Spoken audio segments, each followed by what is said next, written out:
What's going on YouTube? This is your boy Jamilio7 with Sinister 7 Gaming, and today I wanted to deliver to you what I believe is the most powerful Maul setup that you can run in Wild Hearts. I feel like Maul is pretty underrated in terms of damage output. When you start talking about the things like the staff, or you start talking about the Odachi and the Club League, you see a lot of those. You see a lot of those other weapons kind of blow past them in terms of DPS, but the Maul itself is just blunt force trauma. It's just raw damage. So I kind of wanted to get into the build and let you know what I was thinking, and let you know where I went with it. And it's just purely meant to be a template. You could take it with a grain of salt, take tips from it, and just move however you need to move from there. But let's get into it. I can't think today. First,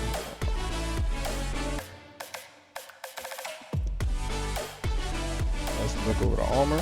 So in our armor, we're doing a peacock kimono helm, and it has 10% fatigue recovery, deaf ears to get around those annoying roars, and then solar protection, because most of your hunts are going to be in the daytime. And if you look at that, you go all the way down to solar protection, boost attack and defense in daylight hours. That's 5%. So that's 5% attack and defense. Then we're gonna do the top. The top is gonna give you blaze resistance, 26%. That's gonna help that burn get off you faster. You have self-control. Self-control. Where are we? Boost stamina recovery by 15%. Speed. When you only have a life thread. That shit proc too often. Because you're gonna be killing. You're gonna be doing a lot of no deaths, and you're not gonna have that many situations when you only have one life thread left. And then you have desperation. Desperation reduces your defense by 7% and increases your attack by 7%. Hands, you can do the peacock hands. I personally didn't do the peacock hands because I'm a monster hunter vet and I love divine blessing. So to have that proc chance where you take less damage here and there, because a lot of times you're trying to charge up, you're trying to get the big hit in, and then you get hit by a attack, and it almost one shot, depending on the monster that you're fighting. But with Destiny, you kind of could limit that a little bit. Then you have store weapon boost. Most of the time you're gonna be running around with your hammer or maul on your back. So that 5% additional damage kind of offsets the desperation, some of that desperation. The legs, I went with the Celestial Dragon legs, and the Celestial Dragon legs comes with rude health. Rude health gives you a 12% chance to reduce the chances of you getting a bad status effect, i.e. fire, ice blight, entangle, whatever. That 12% is pretty big. And then you have Battle Spirit. Whenever the monster becomes enraged, which is pretty much the whole second half of any fight, you get 10% additional damage. With the feet, you have Tango Recovery, 33%. You have Grab Master, 6%. Grab Master is going to help you hang on to monsters when you're trying to pop that green bubble. Also, it's going to help you hang on legs better, which in turn is really good. You also have Resurrection. Resurrection is like Moxie. Resurrection is like Moxie, where you can take one near-death hit per encounter. So that's pretty big. And then the talismans I'm using, I don't have great talismans. I'm big on destroying parts. Like when I run with my friends, that's typically what I want to do. I want to make sure I'm destroying parts. So I have this talisman that's going to give me fire resilient, making it harder to burn, but 2% destruction art. I have final blow, 4%. Final blow is basically when you knock a monster down, which you're going to be doing a lot of with the Maul. You get 4% more damage on that topple monster. I have 8% more destruction art. Then you come down, I have hover. Hover makes it so that when you're doing your aerial spinny hammer thing, it's harder for you to be knocked out of the air. doing that. And then you have 2% of desperation, so there's 2% less defense, 2% more offense. And then I have the Rain Talisman Memoir. It gives you Sleight of Hand Fury, and what Sleight of Hand does is boost your attack for a while after conjuring Karakuri. You're gonna be conjuring with this build. You're gonna be conjuring one particular Karakuri over and over and over again. Especially how I run it, because it is overall a very team-centric Karakuri, and it's just something that you can just kind of drop and don't think about. And then the last one is Flame Welder. The reason I just made this change recently, the reason I went with Flame Welder is because I didn't realize that when you set a monster on fire, they're immobilized for however long, that which gives you all kind of free reign to break their parts. So I'm definitely looking for more Flame Welder, because I want to set them on fire as much as I can. So that's definitely. As you can tell at the bottom, I went with the pure kimono path, because it's just, I mean, I'm probably gonna make a Maul build with the pure human path, but I haven't gotten there yet. Oh wait, as far as Karakuri, the basic Karakuri that I'm running, I am running the crate, I'm running the torch, I'm running the glider, and I'm running the celestial anchor.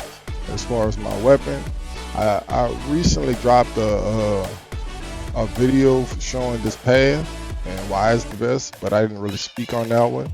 So if you look at this path, you get some great skills along this path: Destruction Art, Fire Wilt, you get Speed Swallow, Tiger's Den for additional damage, Extended Wrap additional damage, Critical Boost damage. You get the Health extended training, so that you don't have those little intermediate hits messing up your combos. You have Fusion Reaper on this one, which is dope as hell. Recovers a small amount of Karakuri. You can bring that one down as well. So that's dope. You have more Destruction Art, some Final Blow, Rapid Halt, Desperation, big one. Critical Master, big. Some more Extended Wrap, some more Rapid Halt, and then the final, like how I decided to do mine. So it has Tunnel Vision already. Tunnel Vision makes it harder to land your extinctions, your time to your extinctions, which is not really hard for me, but you get 30% more damage, which is big because you're already hitting for 1300. The weapon itself hits you 1300. Then you have Sleight of Hand 10%. And I told you, so all together, the build is getting an additional 6% just by using Karakuri. You get more 6%, 16 more damage. You have the Extended Wrap, which is giving you 6%. You have Inversion Attack, boost attack while, like after you're thrown by kimono. So if you get caught on some BS, they throw you, you get 5% more damage. You have Desperation, which is 15%, and then you have 30% of Destruction Art. With the Destruction Art, there's a couple different routes you can replace that with. You can replace one of those Destruction Arts with a Hell of Extinction. You can use, if you're big on Karakuri, you can use Fusion Reaper. I tested out a build where I had Fusion Reaper here, and then on my actual, going back to my talismans, I have a Fusion Reaper talisman as well. Like, so you can run double Fusion Reaper, and then that way every time you cast Karakuri, you're good. Now let me show you the Karakuri that I typically use throughout the whole fight. Depending on how the group is looking, I may, hold on, I thought they started me off with full stuff, but because I just talk about it then. So depending on how the group is looking, I may just go glider, which is the healing mist. Then if I see that members are pretty good on health, but they tend to get hit, and when they get hit, they lose a lot of health, I'll run, what is that, Torch, Celestial Shield Torch, and that's the Healing Vaporizer. The Healing Vaporizer is OP as hell, because it's gonna heal all ailments that's on the group, and then it's gonna do a recovery over time. So that's super big as well. Also, like when you first are going into a new encounter or something that you probably have never done, or even if you're going into a volatile or a deeply volatile fight, you're going to You can also use the Celestial Shield. Celestial Shield is pretty good for neutralizing one hit, but that's pretty much it. That's pretty much the whole build. I think pound for pound, my build can go at it with any other build from any other weapon class. DPS wise, you're never going to be in that upper echelon of just outputting consistent high damage, but your hits are you're going to contribute. You're going to contribute in a major way. But if you like the video, definitely leave a thumbs up.